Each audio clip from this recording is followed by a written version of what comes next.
Alright, so coming up in the Dirty Hand was chill, you know what I mean? We had our crews, we did our thing, and then I got influenced to start writing raps, you know what I mean? I got tired of like, just rapping in front of the mirror and pretending it was me, and I felt like writing my own music, and I did.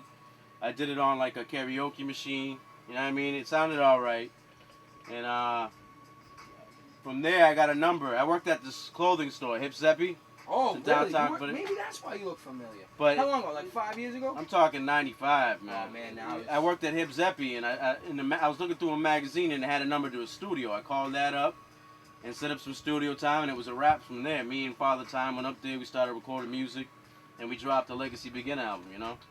But it was through Hip Zeppy I learned how to market things and how to sell, and that's where I sold most of my tapes the first time it came around. Okay. Right here, 103.5. My dude Jaxn, Framingham finest. What up, Affirmative Jaxn, yo. So check it, Jaxn. Favorite rapper right now, aside from yourself? Favorite rapper right now? I'm still listening to old stuff like Sticky Fingers. Yes! I'm not dying. Man. We're bringing I'm not dying. I like listening to Sticky Fingers, Buckshot. Okay. I'm still listening to the old stuff. I really refuse to listen to anything new that much that moves me. So I'm still listening to the old joints, you know what I mean? Redman. I'm listening to a lot of Redman right now. And some Ice Cube. Ice Cube, okay. So you have a collective variety of music then, man. You're not just into... I was blessed. I was able to see hip-hop in 2 golden eras. I saw 2 different golden eras in hip-hop, and I was real blessed. Elaborate on that, please. In other words, when Rakim was out, Big Daddy Kane, Cool G Rap, and then I got to see Nas, Jay-Z, and Big Pun, you know what I mean? They all had similar styles, and they gave birth to those other MCs. And I got to see that happen. I got to live through it, you know? Yeah. So that being said, what you think hip-hop is not blessed at all, and you feel like maybe... I don't think hip-hop isn't blessed. I think hip-hop is still out there. You just got to look for it. Back then, you had to dig in the crates for real hip-hop. So now it's up to you. If you're complaining about what's on the radio, there's radio stations like this that's on. So you have no excuse for not knowing about who's who.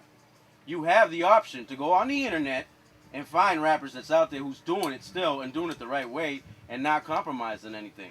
You know what I'm saying? Like, you have no excuse at all for not knowing about underground rappers or complaining about hip-hop, period, because it's still out there. You just got to look for it.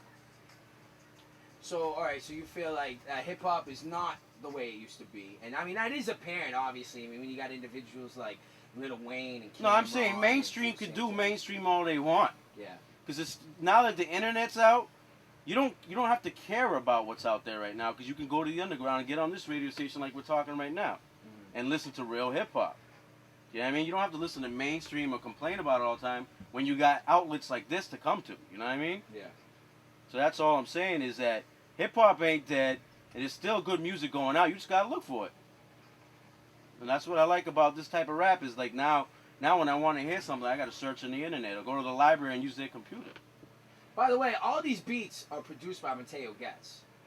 Now, would you say Mateo Getz is one producer that you definitely stand by, you really, really are interested in working with? Like, it seems like looking at your projects from Havoc House, that's your movement, right?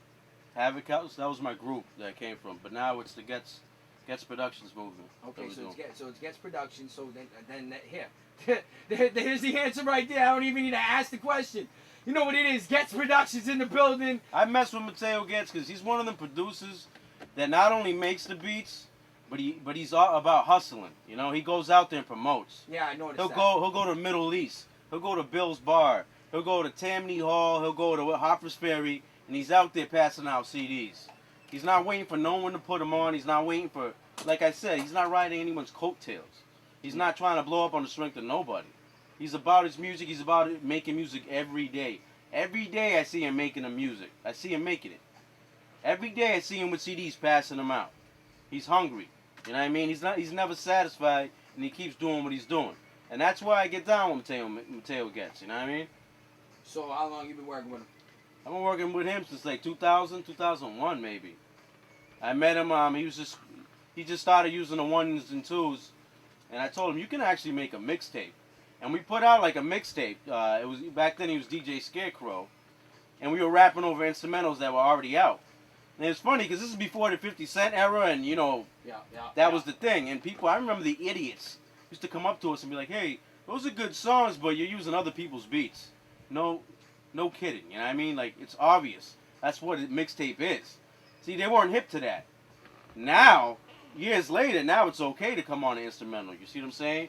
People aren't hip to things. It takes them a while to get into the know of things. So you don't see. I argue with Tarantula. I say personally. So you can tell me if you agree with this or not. I personally believe if you make a mixtape, you should be featuring producers nobody ever heard about. Yeah, and no maybe doubt. a couple of mainstream instrumentals, but not the whole friggin' tape is mainstream. Because now you're wasting what could be potentially good songs. Exactly. On a mainstream instrumental, and what people don't realize is when they do that, it's up for grabs now for everybody. Yeah. You get, unless you got your words copywritten, which takes forever. The poor man way to copyright this. Let me lay the beat down a little bit. Let's give him some real intel. If you want to learn how to copyright your stuff, it's real simple. Email it to yourself and don't open it. And on top of that, write it down, make a photocopy, keep the photocopy, but send the original to yourself back in the mail and don't open it. And believe it or not, it can't stick in court. With a good lawyer, it can't stick in court. I just felt like giving him that. But now, back to what I was saying, Jaxn. Like, you know what I'm saying? Like, I feel like mixtapes, a lot of them suck nowadays. Yeah, they're garbage. There's Like a lot of fillers. DJs got no person. A lot of DJs, not all DJs, but a lot of DJs have no personality. They have no way of distincting themselves from a different personality of a DJ or whatever. Because what they do is, they just do a drop and then they do the drop over the song, which is good for bootleggers. I mean, the bootleggers can't get the full song. Which sucks for me as being a DJ and I want to like jump on some songs, you know what I mean? But I like to talk craziness. I don't like to just boom, Fiore, every like 5 seconds into the song. It's like, what the hell's going on, man? I can't even hear the joint, you know what I mean? Mm-hmm. Do you know what I'm saying, Jaxn? Yeah. So I don't know. I don't know how you feel about that. How do you feel about hosting mixtapes? You being an artist, you feel I don't like care. that I don't makes- care too much for hosting. You know No? what I mean? I shout out Mateo Getz. If you listen to any of his mixtapes, that's me saying Mateo Getz and saying whatever title is of the album. But I basically let the DJ do him. You know what I mean? Okay, so that being said, then you would rather just make music and get it done. Put out good music I believe in, and compromises nothing. You know what I mean? Ooh, this beat is bananas. You made this beat, son? My fault. We're gonna get into one of your joints right now, by the way. Let's pick a number. Now, do you know what joint I'm gonna play, or am I just gonna play it and you're gonna be like, yeah, that's the name What, of you the joint? talking to me, Seal of Approval? Yeah, I'm talking to you. Play it right now and I'll tell you. Alright, I'm about to play right Just now. play it.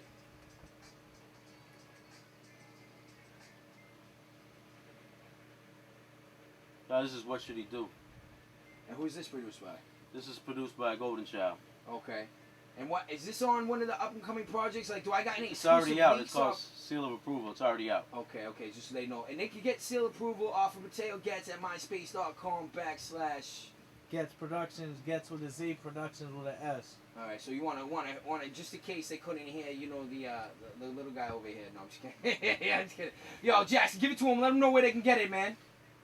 What, Mateo Getz? Yo, where they Right. get the Getz mixtape, so you can get your joints. Just go to Mateo Getz. Type in, go to MySpace, type in Mateo Getz, and hit him up. I pop up first. That's what it is on 103.5 WCCH, the best in college radio. It's Jaxn. It's true. Yeah, yes, it is. It's true. Thank you. Write that down. Get involved with the movement. 413-552-2103. It's Fiore.